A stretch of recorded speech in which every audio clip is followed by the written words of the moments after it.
Assalamualaikum warahmatullahi wabarakatuh. Jumpa lagi dengan saya Suparno, guru di SMA Negeri 1 Cidahu. Dan hari ini kita akan membahas tentang indeks harga. Apa itu pengertian indeks harga, tujuan indeks, perhitungan indeks harga, kemudian macam-macam indeks harga. Kita mulai ya. Perubahan harga barang dan jasa wajar terjadi setiap saat, khususnya pada barang-barang kebutuhan pokok sehari-hari. Nah, fenomena naik turunnya harga barang dan jasa pada kebutuhan pokok dan sejenisnya dibandingkan dengan periode-periode tahun-tahun sebelumnya bisa diukur menggunakan indeks harga. Mengetahui indeks harga itu penting untuk mengukur dan memperlihatkan terjadinya perubahan harga barang dan jasa dari waktu ke waktu. Indeks harga disebut juga dengan tingkat harga. Indeks harga digunakan sebagai ukuran yang menunjukkan berbagai perubahan yang terjadi pada harga dari waktu ke waktu. Dengan kata lain, kita dapat definisikan bahwa indeks harga adalah perbandingan antara harga rata-rata suatu barang dalam tahun berjalan dengan rata-rata untuk tahun dasar. Tahun dasar yang dijadikan patokan dalam menghitung indeks harga suatu barang adalah ketika perekonomiannya sedang dalam kondisi baik dan stabil. Artinya tingkat inflasi atau rate of inflation-nya rendah. Selain itu, tahun dasar yang digunakan tidak terlalu lama atau jauh jaraknya dengan tahun yang akan dihitung. Idealnya kurang dari 5 tahun atau paling lama 10 tahun. Di Indonesia, tahun dasar yang dipakai adalah tahun dasar 2018. Dalam perhitungan indeks harga, skala yang digunakan adalah persentase dengan nilai dasar 100%. Kemudian, nilai yang diperoleh dikalikan 100 sehingga memperoleh angka indeks harga yang merupakan rasio dari tahun sekarang dan tahun dasar.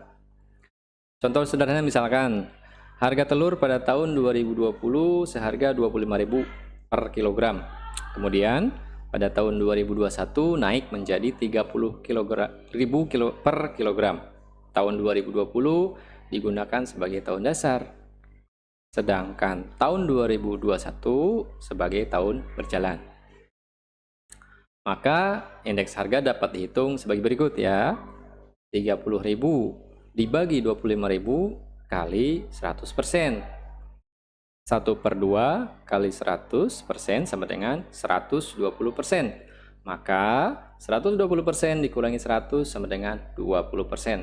Dengan demikian, terjadi kenaikan harga telur sebesar 20% pada tahun 2021 dibandingkan harga telur tahun 2020. Nah, ini metode menghitungnya menggunakan metode indeks harga sederhana atau disebutnya indeks harga tidak tertimbang.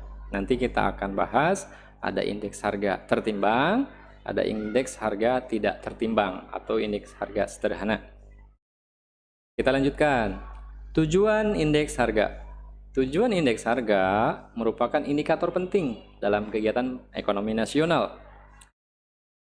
Berikut tujuan indeks harga dalam ekonomi. Yang pertama, sebagai petunjuk atau barometer dari kondisi ekonomi secara umum. Bagaimana gambaran ekonomi Indonesia khususnya atau dunia pada umumnya. Nah, yang menghitung di negara kita, yang menghitung indeks harga itu Badan Pusat Statistik atau BPS. Setiap bulan BPS itu melaporkan tingkat indeks harga konsumen. Nah, nanti akan dibedakan jenis-jenis indeks harganya.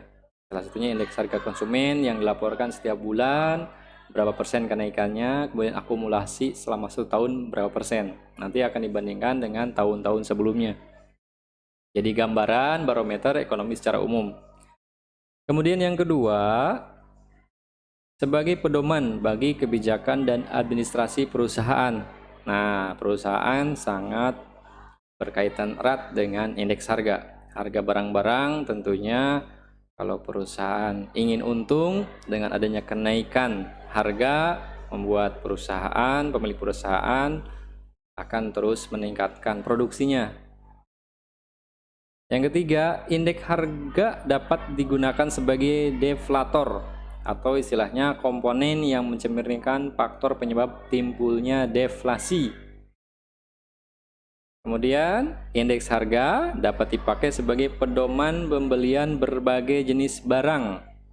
Nah, kita bisa bandingkan misalkan untuk perusahaan-perusahaan besar atau konsumen ketika akan membeli barang, kenaikan harga barang dari tahun ke tahun akan jadi patokan. Kira-kira apakah harga barang yang sedang dibeli sekarang itu sudah cukup murah atau terlalu mahal, bisa dibandingkan dengan indeks harga tahun-tahun sebelumnya.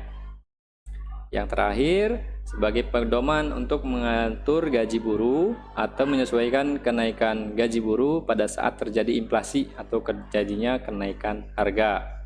Nah, indeks harga ini akan jadi patokan, misalkan upah minimum regional di kota A, kota B itu akan berbeda-beda gitu, sesuai dengan indeks harganya yang berlaku di daerah kabupaten A, B atau C pasti akan berbeda.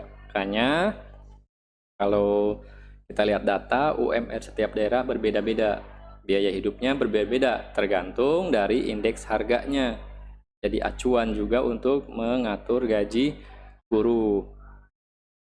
Kita lanjutkan. Jenis-jenis indeks harga. Ada indeks harga konsumen, indeks harga produsen, indeks harga perdagangan besar, indeks harga petani. Sebenarnya ada satu lagi, indeks harga saham. Kita bahas satu persatu ya. Indeks harga konsumen adalah indeks harga yang digunakan untuk menggambarkan pergerakan harga barang dan jasa yang dikonsumsi masyarakat atau konsumen dari waktu ke waktu. Biasanya per bulan dihitungnya. Ini kita bisa lihat dari situs BPS.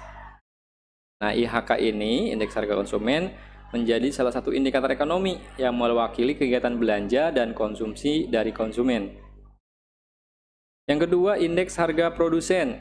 Indeks harga produsen atau IHP adalah indeks harga yang menggambarkan tingkat perubahan harga di tingkat produsen.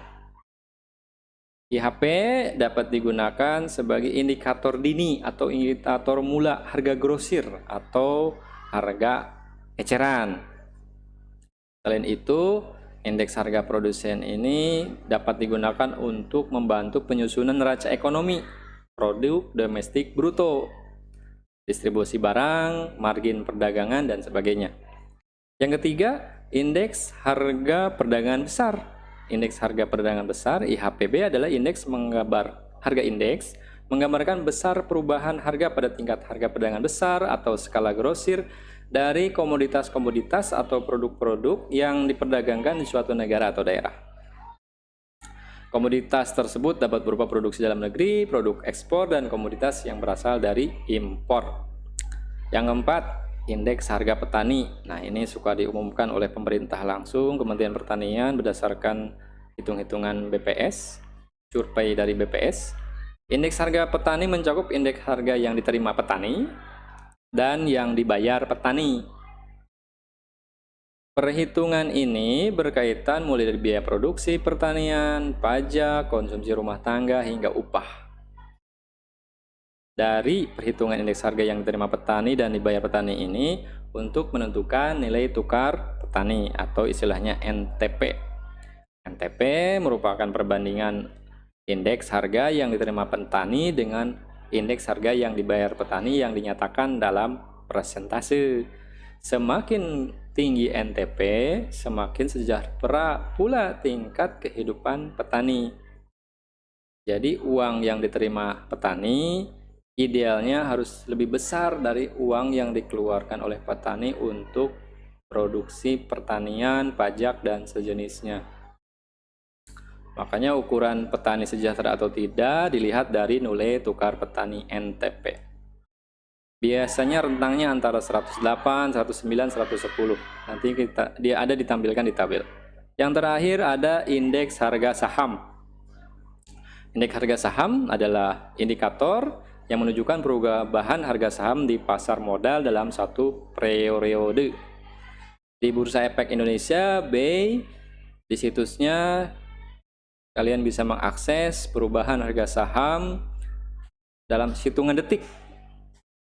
Tabelnya terlihat pergerakannya dimulai dari perdagangan dibuka jam 9, ditutup jam setengah 4. Kalian bisa melihat trennya, apakah sedang bullish atau naik harganya, atau sedang sideways, menyamping, atau sedang bearish, sedang turun.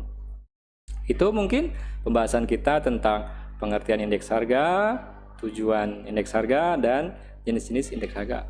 Terima kasih. Assalamualaikum warahmatullahi wabarakatuh.